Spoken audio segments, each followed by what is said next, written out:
ทักทายสบายดีเนาะมื้อนี้เฮามาเบิ่งรถดูดแล้วก็มาเลาะเก็บผักอันนี้แม่นเขาเอิ้นว่าผักโปดยอดใหญ่ๆนี่แม่นผักหวานดงพี่น้องผักหวานดงนี่เฮาจะลวกหรือว่าซุปหรือว่านึ่งกินกับนึ่งใส่ปลาจังซี่นะหรือว่าแกงก็แซ่บเนาะแต่แล้วแต่คนมักถ้าผู้มักก็แซ่บผู้บ่มักก็แซ่บระหว่างยอดน้อยกับยอดใหญ่ยอดน้อยจะแซ่บกว่ายอดใหญ่มันอาจจะหวานโพดเนาะแต่ก่อนเฮาก็บ่มักแต่ว่าปัจจุบันนี่หันมักบ่กินเนาะมันหวานโพดว่าซั่นแต่ว่ามันบ่แม่นคือหวานคือแป้งนัวคือคะน้อได้พี่น้องและบ่คือน้ำตาลนะมันเป็นรสชาติหวานๆธรรมชาติของมันนั่นแหละมันแซ่บ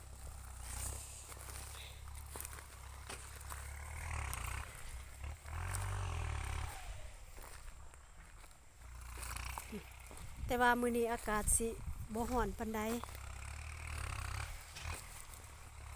คือฝนสิตกเนาะ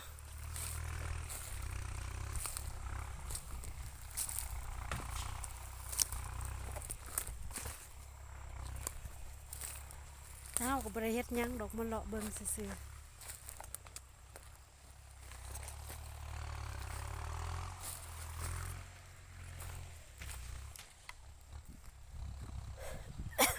เลาะเก็บผักไป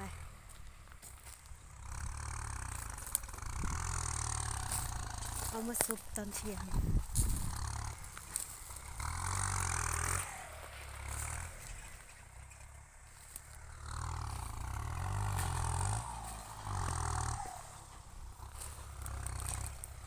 โอ้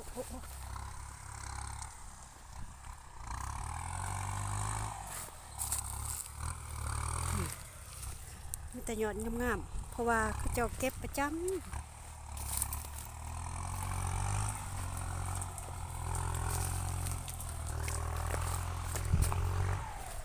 ย่านรถเนาะพี่น้องเนาะย่างออกก่อน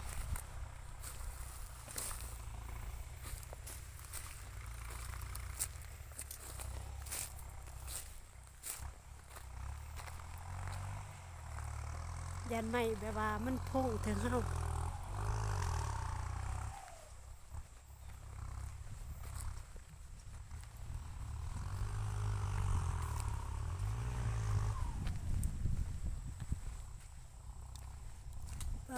แม่นบ่ยอด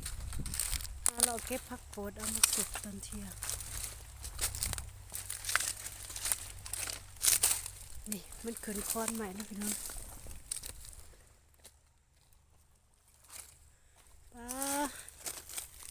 ดอกก็ใหญ่นะ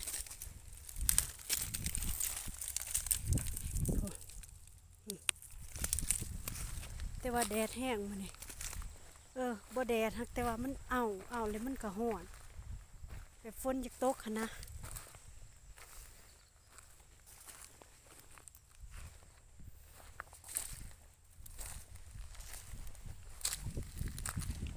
มีลมพัดมาหน่อยหนึงมีแห้งนี่พี่สิเฮาเก็บประจำเนาะมันสิบ่สูงนี่สิบ่ใหญ่ถ้าเฮาบ่เก็บก็คนอื่นเก็บ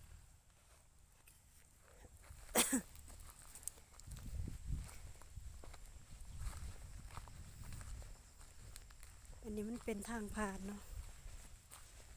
เดี๋ยวอยู่ในจะมีบริษัทอีก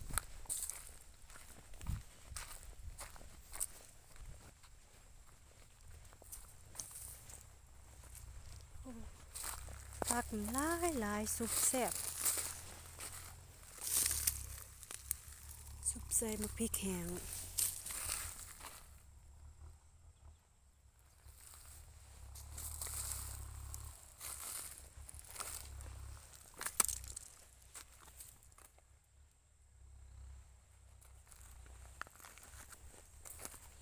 นี่หอยงัวจักสิกินอีหยังเนาะอีหยังก็บ่มี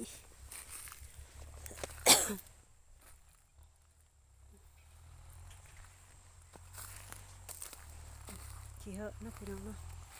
เปื้อนหลายเขาเจ้าถิ่ม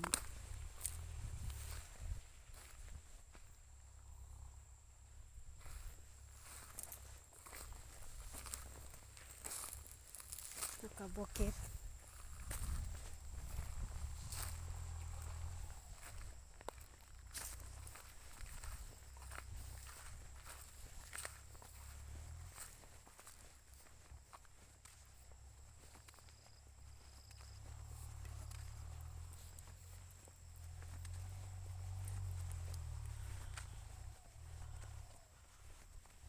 โอ้ยรอดละ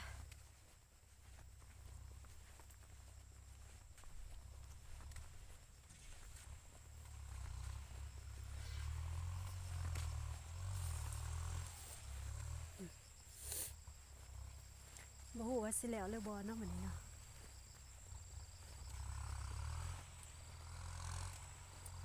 2ครับ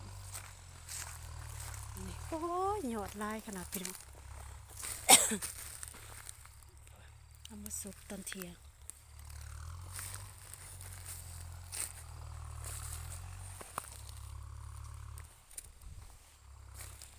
เก็บแล้วก็ปงเก็บแล้วก็ปงไว้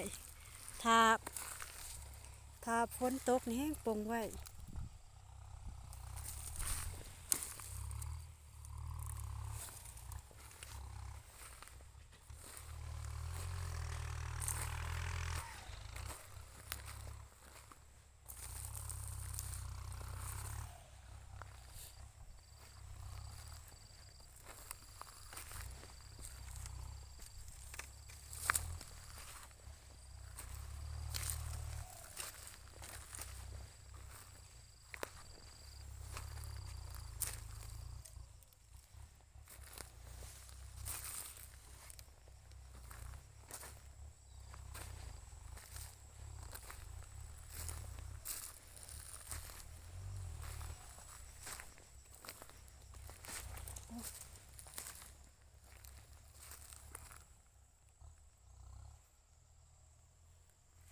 เนี่ยเห็นเงาตัวเองมา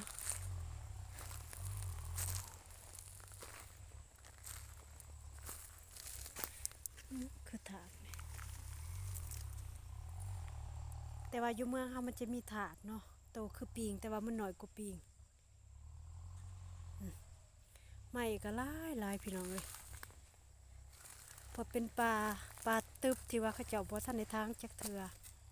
ไม้ก็เลยหลายบัดนี้สามารถสิได้ปลูกกะเพราแม่นคงคอยเนาะพี่น้องเนาะเฮาต้อง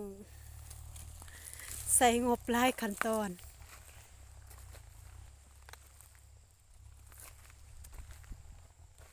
ถ้าคนหื้อเฮาก็ใส่งบคือกันถ้าใส่รถหื้อก็ใส่งบแล้วเฮาก็ลองมาแลเบิ่งทั้งสองอย่างตัวใดที่ว่ามันไข่กว่ากันเนาะเฮาก็ต้องเอาอันนั้นเนาะ